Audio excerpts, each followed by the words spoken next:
अभी जब हम बात करते हैं जैसे स्टार्ट करते हैं, चलिए मास्टरमाइंड ग्रुप से स्टार्ट करते हैं, ठीक है। क्योंकि जैसे एक जिम रॉन का भी जो एक कोट है, you are average of 5 people you live with, correct, है ना? I agree with that. तो और ये मास्टरमाइंड का जो कॉन्सेप्ट इसमें बताया गया है जी, हम ना आज के लेवल के हिसाब से क्या होता है, हाँ, कैसे हो सकता है, उस पर डिस्कस करते हैं, हाँ, ठीक है?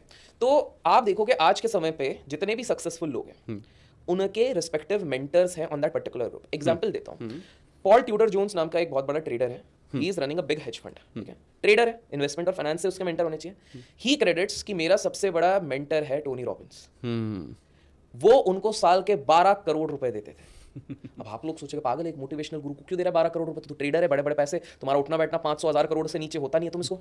इस पे इन्होंने एक स्टेटमेंट दिया कि बॉस, मैं 50 करोड़ से 100 करोड़ चले गया, बट मेरी माइंडसेट वहां तक पहुंची नहीं थी। मेरे माइंडसेट को ग्रो करने के लिए अगर मेरे को 12 करोड़ भी देने पड़ रहे हैं साल भर के लिए, it is worth doing that. In fact अगर रे डैलियो जो दुनिया के सबसे बड़े हेज फंड चलाते हैं, ब्रिज वाटर हाउस, उनकी भी बात करें तो कहीं ना कहीं टोनी रॉबिन्स को क्रेडिट करते हैं। अब आप देखो, Tony Robbins is not directly related to finance, उन्होंने किताब अब लिखी है, उसमें भी देखोगे तो उन्होंने रे डैलियो और इन सब के इंटरव्यूज डाले हुए हैं। तो अगर आप नोटिस करते हो तो कहीं ना कहीं इन सबके कुछ मास्टर माइंड ग्रुप्स हैं।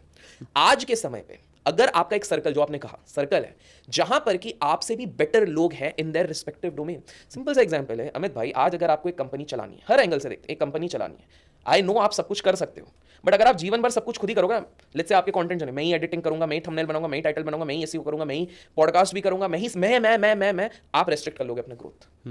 आई नो अपने आप से लेट गो करना बड़ा मुश्किल होता है, ये responsibility. The moment you let go those things, आप देखो कंटेंट क्रिएटर्स के एग्जांपल में देता हूं, Bhuvan Bam today may be worth more than 200-300 crore. कैसे? क्योंकि उनका क्रिएटिव डिपार्टमेंट है, सारा मैं देखूंगा, सब कुछ क्रिएटिव मैं देखूंगा।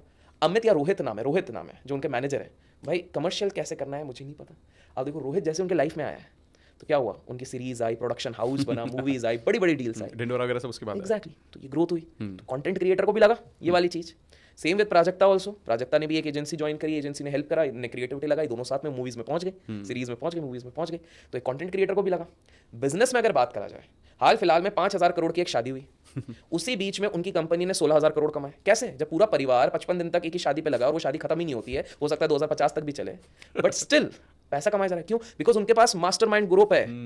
ललित मोदी राइट हैंड 1600 करोड़ का घर गिफ्ट किया हुआ था, वो बंदा देख रहा है, भाई करो तुम लोग, I am here, I am the master of execution and administration, उस चीज को देख रहे हैं।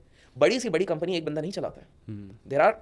तो मास्टर माइंड ग्रुप आज के समय पे क्या होगा, अगर आप स्टूडेंट हो तो आप जब पढ़ रहे हो तो एक बंदा आपका जो ग्रुप होगा, भाई मेरी मैथ्स बहुत अच्छी है, मेरी फिजिक्स बहुत अच्छी है, मेरी केमिस्ट्री, चलो ग्रुप स्टडी किया जाएगा, तू मुझे ये सिखा, मैं तुझे ये सिखा, ये सिखा। ये एक सिंपल एग्जांपल हुआ।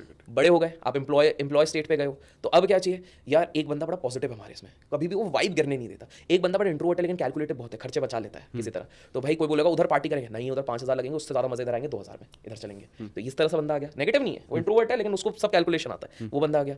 एक बंदा आ गया कि भैया इसको बोल दो सारे ट्रैवल प्लान की इटनरी ऐसे बनाता है ना, तो मजा ही आ जाता, सस्ता टिकाऊ बढ़िया बना देता है, तो वो ट्रैवल वाला हो गया। एक है बंदा वो रिलेशनशिप एक्सपर्ट है, मतलब भाई तेरे लिए वो बंदी हम सेट करेंगे। ये छोटा सा एग्जांपल दे रहा हूं, तो ये एक आपका एक मास्टरमाइंड बना।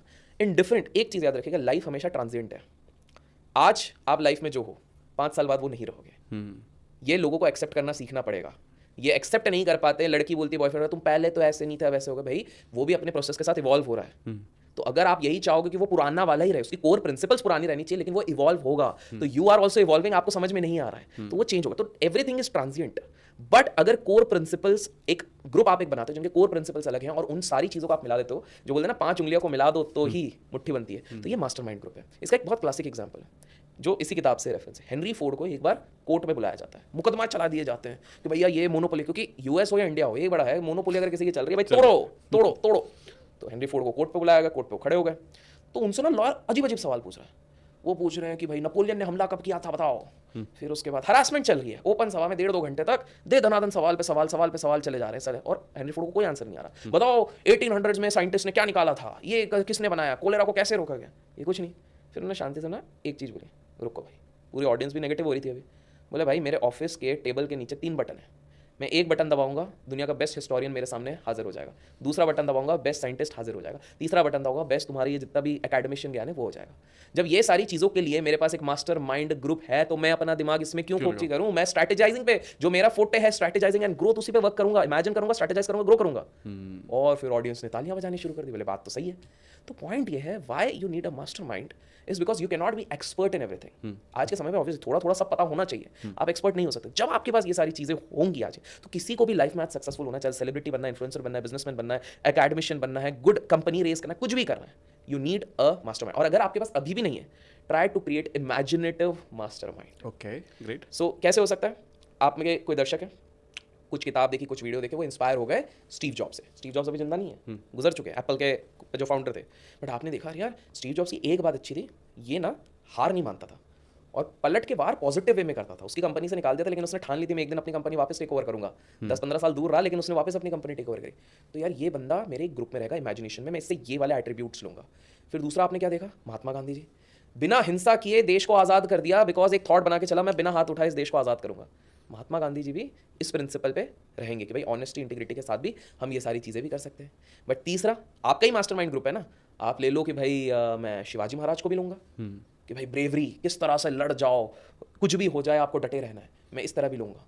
तो आपने अपने एक 5 साइकोलॉजिकल इमेजिनेटिव बनाए और उनको माइंड में ना जब भी कोई प्रॉब्लम आ रही, कुछ आ रही है, तो रात को आप सोते वक्त जैसे सबकॉन्शियस पे देते हैं, आप सोचते हो कि भाई आप लोग एक मीटिंग बिठाओ, निकालो इसका सोल्यूशन, आप उस सीड को डाल के छोड़ दो। वाओ, दिस इज अमेजिंग, बहुत बढ़िया। So that is basically when things are going to germinate. तो आप ये सोच के, बट आपके पास ये इमेजिनेशन में भी कैसे आएगा? जब आप उनके बारे में पढ़ोगे, जब आप सीखोगे। There is a reason why big people are reading multiple biographies. जैसे आपने मेंशन किया lately you are reading biography, तो आइडियाज लगते हैं यार, उस बंदे ने ऐसे करके भी ऐसे करा था, उधर से निकला था वो, सैम वॉल्टन ने इस तरह से अपना सेटअप करा था पूरा एम्पायर, एलॉन मस्क ने ये करा था, स्टीव जॉब्स ने ये करा था, वॉल्टर आयरक्सन की बहुत बड़ी बायोग्राफी लिखी गई है, उनने वो करा था, इनोवेटर्स करके भी उनकी किताब जिसमें बाकी सारे टेक वालों के बारे में लिखा हुआ है। तो आप जब ये पढ़ते हो तो आप अपना, तो मास्टर माइंड यही चीज होती है, यू आर ईदर इमेजिनेटिव या इन द रियल सेंस। मैंने दोनों दे दिया ताकि कोई बहाना ना दे कि मेरे पास तो एक्सेस नहीं। अच्छा, और इंटरनेट के एरा में अगर कोई कहता है मेरे पास एक्सेस नहीं है, तो भैया तुम अपने आप को धोखा दे रहे हो।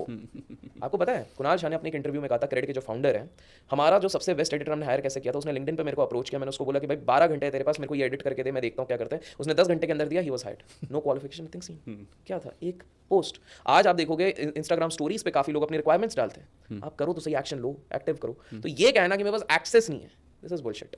सारी चीजें हैं, इट्स इन द माइंड, आपको एफर्ट लेना है, एफर्ट लो, मास्टरमाइंड ग्रुप बनाओ एंड गो अहेड।